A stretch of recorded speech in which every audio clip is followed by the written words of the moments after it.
395 spectateurs, la plupart sont encore là. Mais c'est 9-1 pour les Marlins. Il n'y a pas beaucoup de parties. On veut demeurer jusqu'à la fin. Est-ce que vous avez un petit sentiment de nostalgie quand vous regardez ça? C'était le 29 septembre 2004. Les Expos, ils disputaient leur dernier match à Montréal. Donc, une épopée de 36 ans, mais ça a pris fin de façon abrupte, évidemment. Voici Jean-François Poirier. Et c'est pas la faute des spectateurs si l'équipe quitte Montréal. Ouais. Ce soir-là, 31 395 spectateurs envahissent le stade olympique. C'est 3 fois plus que la moyenne d'assistance au match en 2004. Troisième prise sur décision. À peine quelques heures plus tôt, Claude Delorme, le vice-président de l'équipe, avait convoqué d'urgence tous les employés. Il avait appris le déménagement de l'équipe le matin même. On avait des gens de longue date qui avaient passé leur vie, qui avaient donné leur vie aux expos. Mon rôle était de montrer la force. Youpi, tu vas avoir du monde à aller rencontrer. Il y a bien des jeunes. Parmi eux, Sylvain Ouellet, caché dans son costume de Youpi. C'était un choc, là. Ça frappait en pleine face. Oui. On va passer par toute la gamme des émotions. Et... Il n'y a jamais eu autant de confidences, Youpi. Il n'y a jamais eu autant de câlins, mais des câlins sincères. Des câlins de dire on ne sait pas si on va se revoir, Youpi, mais je veux juste te dire que tu étais là à quelle occasion quand je t'ai présenté mon bébé la première fois. Et la soirée ne se déroule pas sans anicroche. Le match est interrompu parce que des balles de golf sont lancées sur le terrain.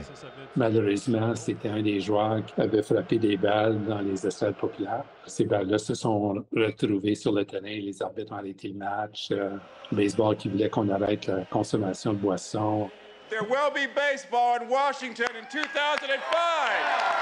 À Washington, le même jour, les politiciens rient de bon cœur pendant que Montréal pleure ses expos.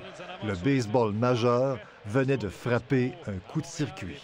Ils ont été très patients dans le but d'avoir une offre extraordinaire de Washington, c'est-à-dire un stade de 700 millions construit aux frais des contribuables. Le directeur majeur a été brillant avec Montréal. J'espère que un jour on aura un miracle, ça reviendra ici. Une fin de parcours bouleversante, particulièrement pour Claude Raymond, le premier Québécois à endosser l'uniforme des Expos. Et là, la chanson. Je trouve ça malheureux qu'un groupe de gens d'affaires n'était pas assez sérieux et surtout responsable de garder cette franchise à Montréal.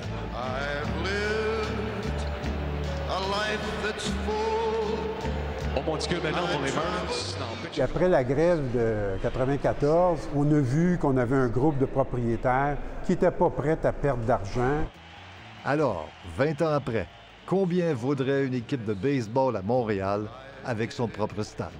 Ça serait probablement 1,5 à 2 milliards. Quand on pense que c'était un peu moins que 100 millions canadiens, ça serait un retour sur investissement qui serait très intéressant sur une période de 20 ans.